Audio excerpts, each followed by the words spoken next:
You've spent 5 years building the digital backbone of a $50 million company. Then, on a Tuesday morning, the CEO tells you that you're not a cultural fit anymore, while his daughter sits in your office, already holding the keys to your server. They thought they were replacing you. They didn't realize they were triggering a trap they could never escape.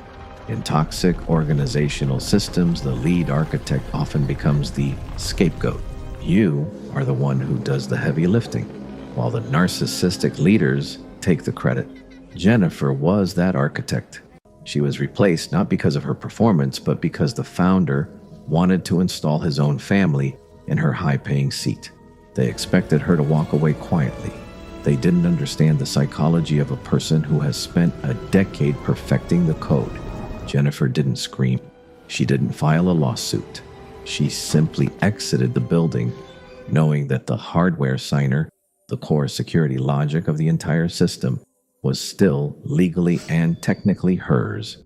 On demo day, in front of the biggest investors the company had ever seen, the system went dark. A silent lock had engaged. The new leadership scrambled, but they couldn't even bypass the first layer of security. Why? Because the code contained a simple boundary. Think before you push. The board panicked. The CEO called Jennifer, begging for help. Her response was a masterpiece of stoic detachment. She offered to return as a consultant, but her fee was now $1,500 per hour, with a minimum of 40 hours up front. This wasn't anger, it was white-collar karma. The ultimate revenge isn't the explosion, it's the silence that follows. Jennifer secured her deal, but more importantly, she secured her identity.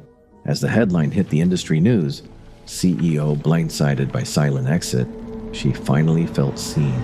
If you build the lock yourself, you always know where the key is. The system worked exactly as intended.